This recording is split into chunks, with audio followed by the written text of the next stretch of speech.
Hey folks, welcome back to Love is Strange. We're on the beach again with Rachel. Rachel was completely right. The beach is absolutely beautiful at sunrise. The moment we step off of the bus, we're awash in purple and red and orange. It's a totally different kind of golden hour. Wowzer. Told you so. I'm so amazed by our surroundings that I hardly notice the early morning chill. My eyes are fixed on the water and the sky, so bright, they're almost blinding. Part of me is super tempted to just whip out my camera and start snapping photo after photo, but I take a moment to just stand there and enjoy it with my eyes, not my camera's.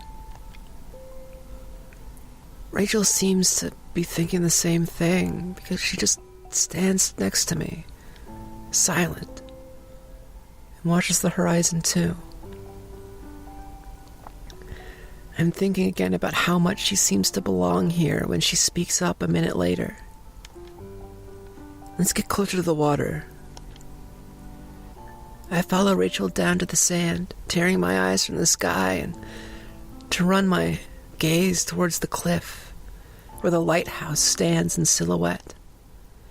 The beach is completely empty. There's no one else here this early in the morning. I'm really pleased about that. I wonder if that's because it's good for my photography or if it's because I just want more of Rachel to myself. It's okay. Like I haven't already had enough of her to myself this week.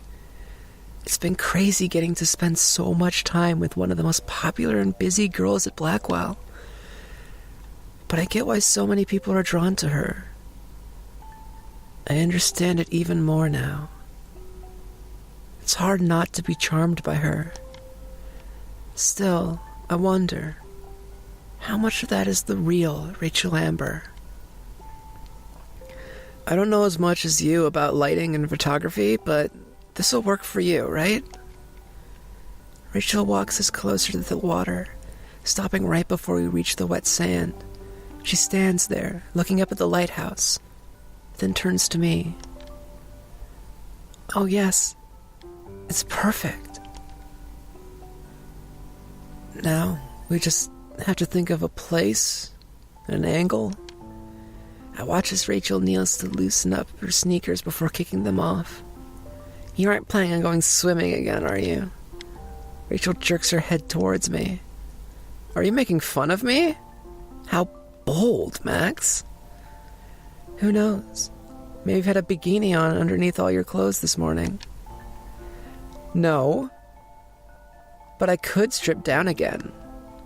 If you insist. I'm kidding.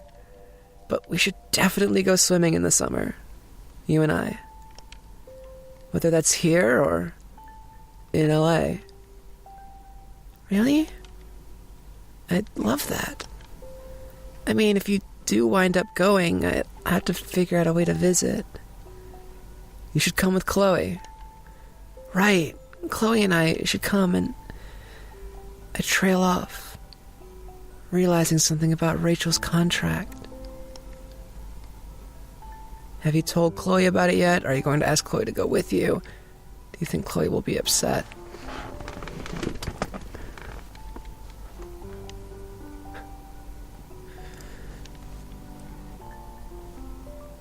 Huh.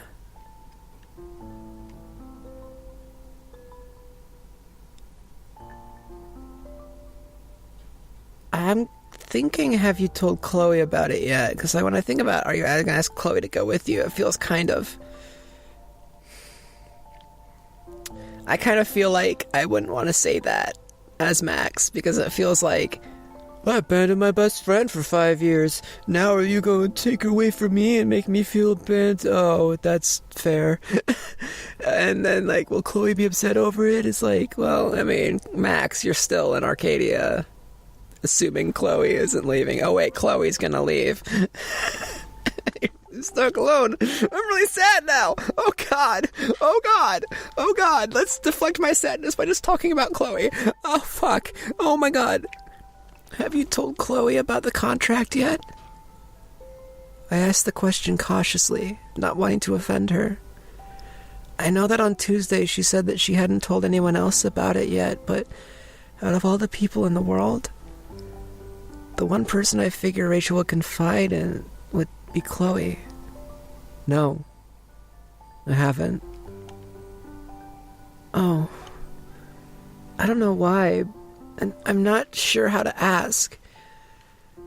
It feels like it's really none of my business, even though they're both my friends. I know I should. I really should. I've been putting it off. We've been wanting to go to California together for years. Our number one fantasy. We pulled so much shit just trying to get all the money we need, but it never shaped up. And now I've got this opportunity and it's all happening really fast. I'm worried she'll be pissed at me for going without her. Oh, Rachel. But that's how it always goes with me. More promises I can't keep and expectations I can't live up to. Whoops, this is a problem. Rachel trails off, shaking her head. Rachel trails off, shaking her head. I'm going to tell Chloe about it this weekend. I don't know how she'll take it, but I promise I'm not going to keep her in the dark. No matter what my decision ends up being. Rachel. I offer an encouraging smile. Maybe Chloe will be disappointed at first, but if you end up going, I think it'll just motivate her to work even harder so that she can join you. Chloe might be stubborn, but that's a good thing more than it's a bad thing. I just know she wants you to follow your dreams. If Chloe could forgive me, then I know that she can forgive Rachel. And that she won't settle for any less than making things work for herself, too. Max. Rachel lights up, smiling, her face glowing in the sunrise. You know what else I'm going to tell her? Thank you for befriending you so long ago so that I could get to meet you too. I think I owe her the exact same thank you. Rachel reaches out and squeezes my arm. Wow. Give me a second here. My entire brain is just... I'm mush right now. Feeling all sorts of things with my heart and mind and soul. Rachel reaches out and squeezes my arm before her hand drops away. She turns to face the ocean, stepping out onto the wet sand. I watch her bare feet sink in.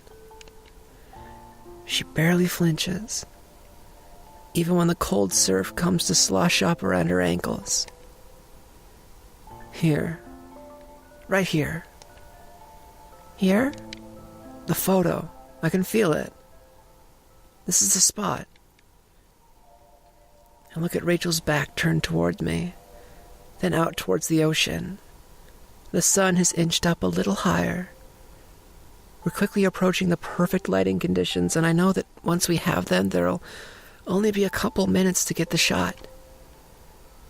Rachel is standing so straight and so calm against the sky and the water. I can suddenly feel it too. You're right. It's got to be here. She turns to look at me over her shoulder, smiling, and then walks closer to the water. She steps out into the surf. I pull my camera out so I can ready myself. I wipe off the lens and tear open a package of film, pushing it in and removing the dark slide when it rolls out. I store it in my bag for safekeeping. I decide to take a test shot to make sure that the film is good. There's one thing I definitely want a photo of. The lighthouse. I aim my camera up towards the cliff. Through the lens, it looks even tinier.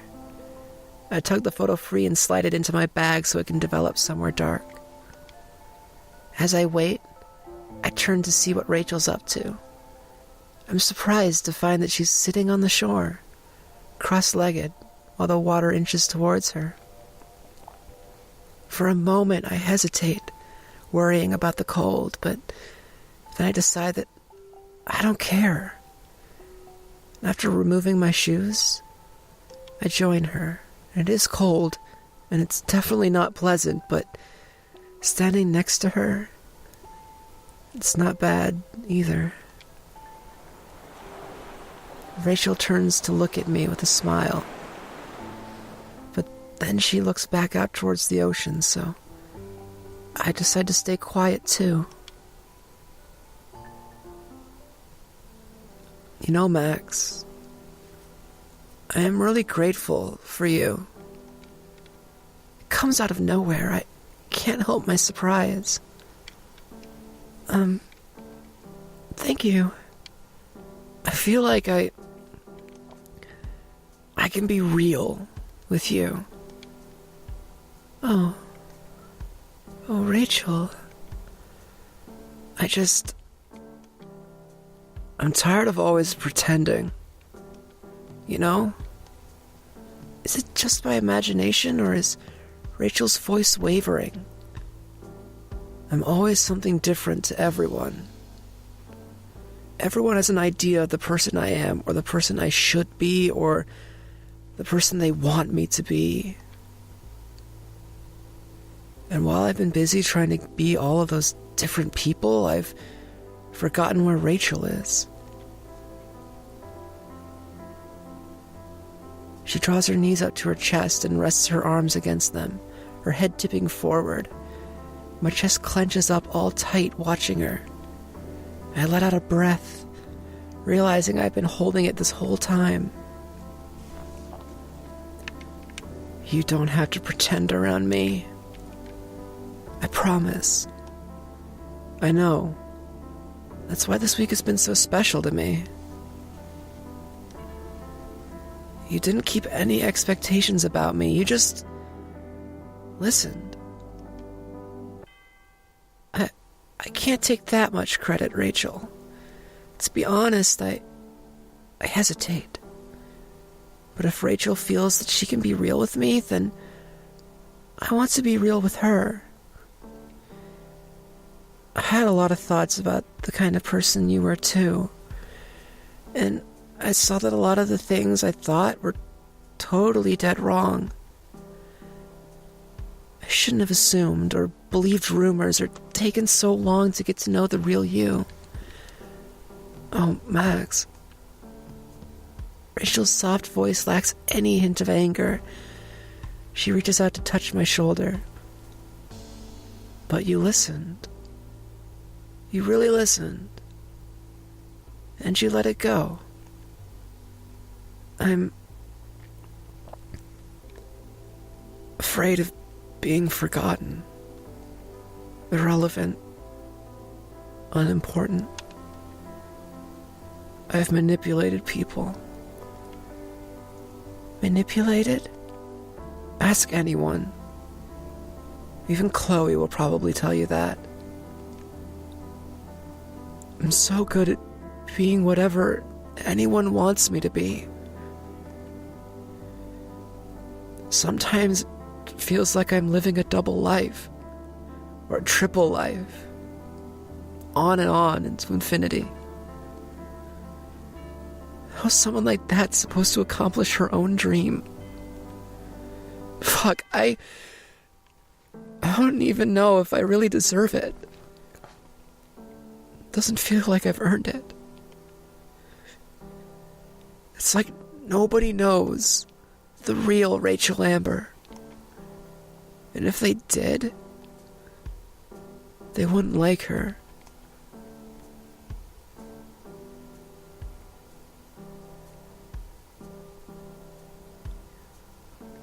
I want to say you're real to me.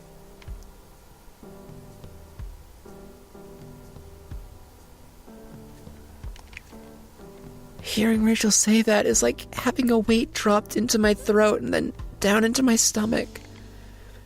At the beginning of this week, I could never have imagined that Rachel Amber felt and thought these kinds of things. Things I've thought and said to myself before. Things I've never been brave enough to admit to myself.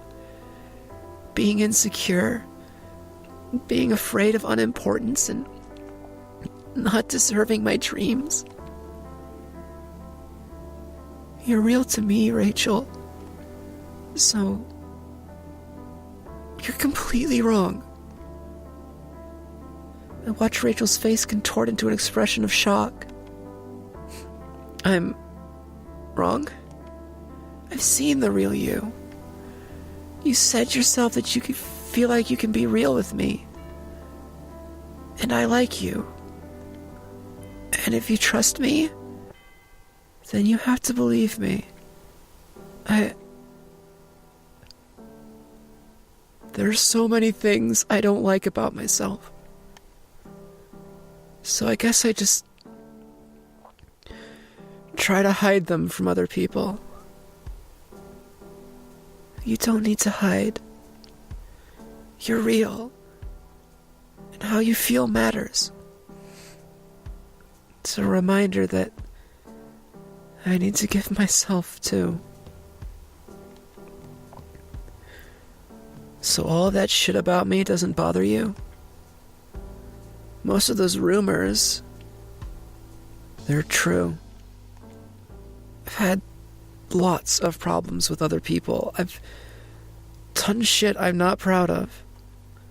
Like, if you ask Nathan Prescott, all the horrible things he'd have to say about me would probably be justified. I let him on, thought I could take advantage of some rich asshole's money. Then I saw how fucked up he really was, and I felt like shit about it. And with Frank and the drugs,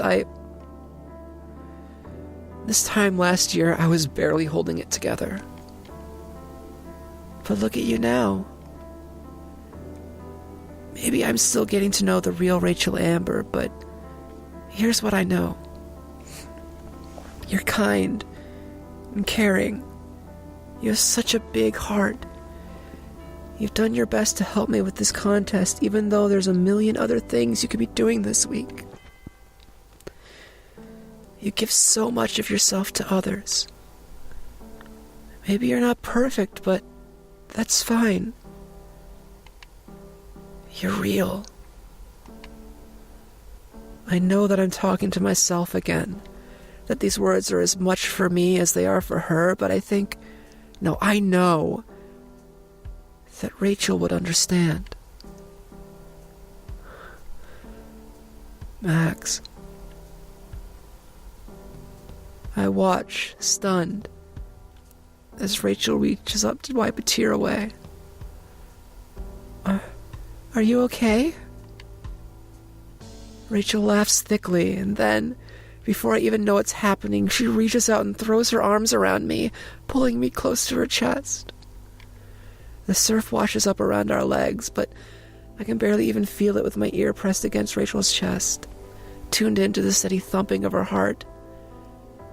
I carefully lift my arms to embrace her in return, my hands splaying across her back. She holds me tight.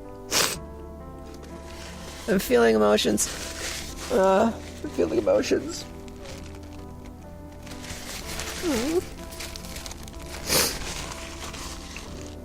Yes, I'm okay.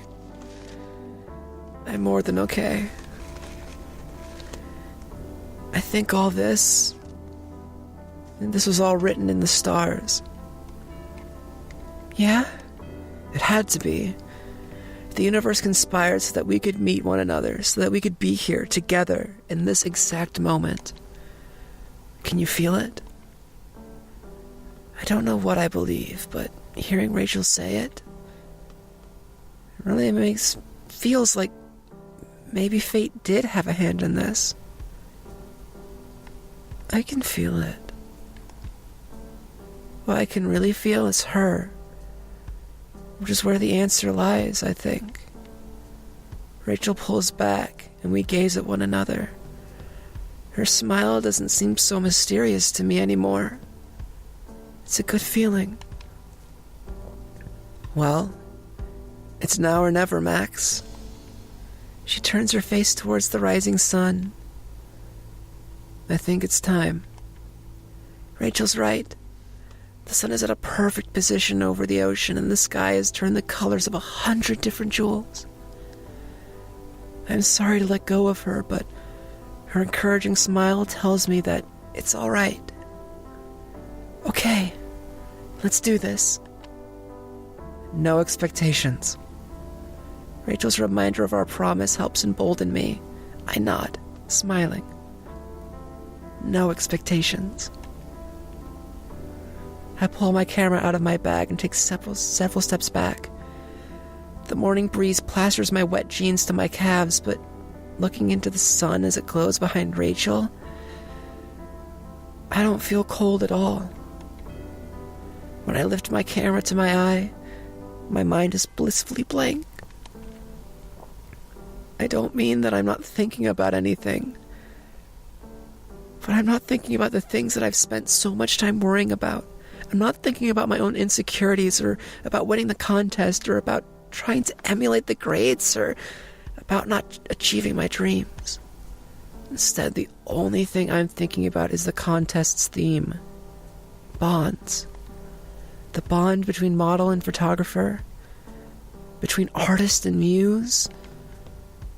The bond between Rachel and me. Through my lens, she looks completely at peace, and when she raises her arms and cradles the sun within them, I know I have my shot. Hi, Rachel. My favorite so far is still the Chloe one. But that does have a real pretty color to it. Friday! And we're back in class. And we're ending the episode. Thank you so much for watching. God, now does my makeup even look like? Got me tearing. Got me shedding tears now. Got me experiencing human emotions. How dare you? Yeah, thank you so much for watching this. I hope to catch you in the next one, because goodness knows it's the end. It's going to be the end of the Rachel Amber line. I'm really excited to see it, so I hope to catch you then. See ya.